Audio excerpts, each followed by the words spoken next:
चौराहा था, वो चौराहा बहुत ही सुनसान था। चारों तरफ से आदमी आता था कभी कभार, लेकिन सुनसान लगता था। उस रास्ते से एक कुम्हार जाति के आदमी थे, वो जा रहे थे। बोले इस चबूतरा तो बना हुआ है, चौराहा है, यहाँ क्यों ना एक हम मूर्ति बना दे। जब मूर्ति बना दिए तो थोड़ा सा वहां पर डर खत्म लगने लगा और एक बहुत बड़ा सुंदर मूर्ति, कन्या का मूर्ति बनाकर वो चले गए। इसी तरह घूरते घूरते दूसरे दिन एक फेरी वाला आया और फेरी वाला जो है बोला कितना सुंदर मूर्ति है, इसको क्यों ना हम एक उसमें वस्त्र पहना देते हैं।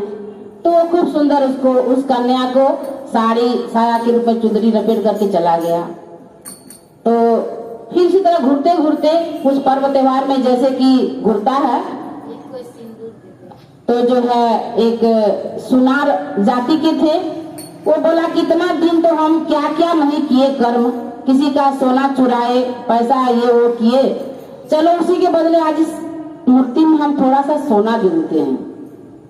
अब तो वो मूर्ति में और भी उसका सुंदरता बढ़ गया। वो सुंदरता जो है एकदम चमचमाती हुई मूर्ति। अब वो चौराहा सूनापन नहीं लगा, बच्चे भी उस रास्ते से आते जाते डरने नहीं लगे। इसी तरह घूमते फिरते एक जो है सिंदूर टिकली सब बेचता था। वो सिंदूर जो है बोला कि इस मूर्ति में सब कुछ ठीक है, लेकिन एक तो सिंदूर नहीं है, चलिए थोड़ा सा हम सिंदूर पहना देते हैं, तो जो है कन्या का रूप सभी को इसमें पूजा वूजा करेगा। फिर दूसरे दिन इसी तरह शिवरात्रि का दिन था। शंकर और पार्वती घूमते घूमते उस निर्जन वन की ओर से जा रहे थे। अपने उस उद्दीप्तमान ऊपर से ही जब गौरा माता देखती है तो बोलती है, हे भोलेनाथ, ये तो लग रहा है कि यहाँ पर सुनसान है, लेकिन एक बहुत सुंदर मूर्ति है, तो आइए ना क्यों ना देखे। तो हम लोग ये सभी जानते हैं कि औरत के हठ को जो है जब पूरा न हो तो कोई बर्दाश्त नहीं कर पाता। बोले चलो ना का देखे के बाद ना ना महादेव जाए के लागी प्राणनाथ। तो जो है इनके बात को ना आप लोग भी बस जिद करेंगे तो कहीं गौरा ही उनको छोड़ के ना चल दे। तो इन बात को सुन करके भोलेनाथ आ जाते हैं। भोला ही कहा गया है तो फिर सोचना क्या। तब जो है वहां गए, बोलते हे भगवान, ये तो बहुत सुंदर कन्या है, इसमें आप थोड़ा सा प्राण प्रतिष्ठा कर दीजिए ना।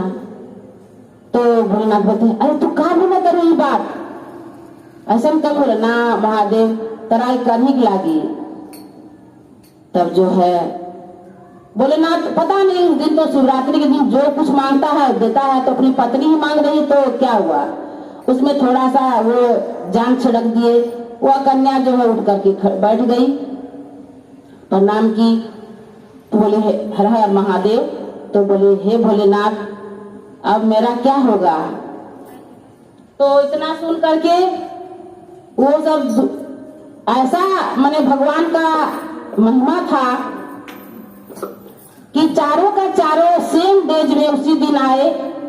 तो कुम्हार का जो है वो लड़का बोलता है, ये कन्या मेरी है, मैं इसको बनाया हूँ, इसमें पहले अधिकार मेरा है।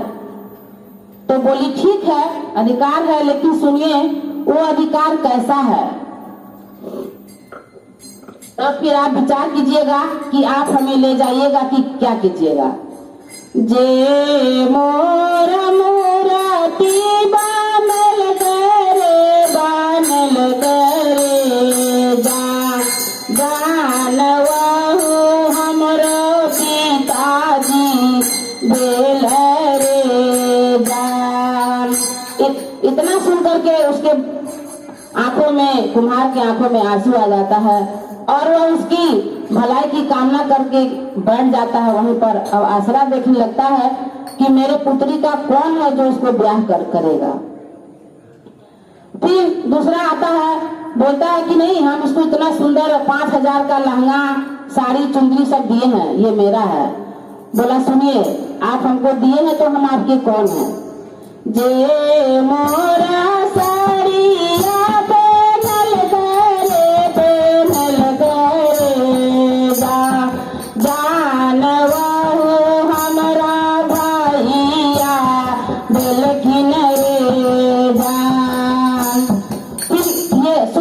क्या था, जब भाई बना दी तो उसका भाई भी बढ़ जाता है।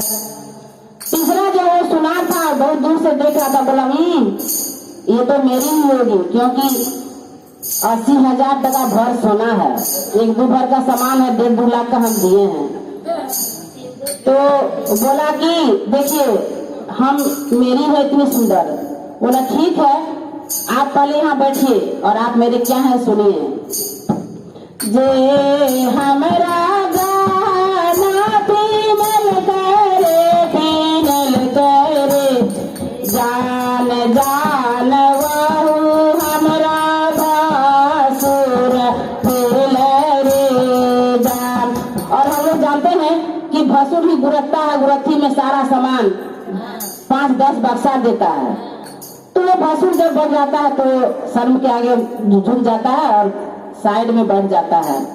बड़े दूर से वो बोला हम किस मुंह से जाएंगे, हम तो 5 पैसा का सिंदूर दिए हैं, तो किस मुंह से हम वहां जाएंगे और कहेंगे कि मेरी है। और दूर में ही खड़ा था वो कन्या, उसको देखती है, बोली आइए आप उतना दूर क्यों हैं, आप भी कुछ मांग कीजिए।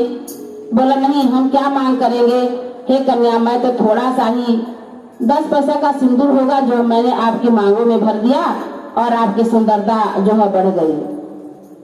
तब वह बोलती है कि तब फिर सुनिए उस 10 पैसे का मोल क्या है।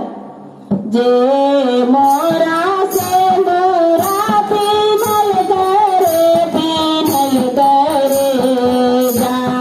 जान वो हमरा स्वामी बेलकिन रे जान वो हमरा स्वामी बेलकिन रे जान। इतना सुंदर सुनते ही उसको आंख में विश्वास नहीं होता है और वो कन्या अपने स्वामी के चरणों में गिर पड़ती है। भगवान भोलेनाथ और उसके पूरा माता पिता भाई भसुर सब उसको विदा करता है और हंसते हंसते कन्या बहुत अपने परिवार ससुराल चली जाती है और जाकर देखती है वो एक सिंदूरा के घर में अन्न धन से भरा हुआ है। बहुत रातें रात उसका घर बन जाता है। भगवान विश्वकर्मा सब देवी देवता उनको अपने घर ले जाते हैं। इतना कह करके भगवान अंतर ध्यान हो जाते हैं। एक बार बोलिए हर हर महादेव।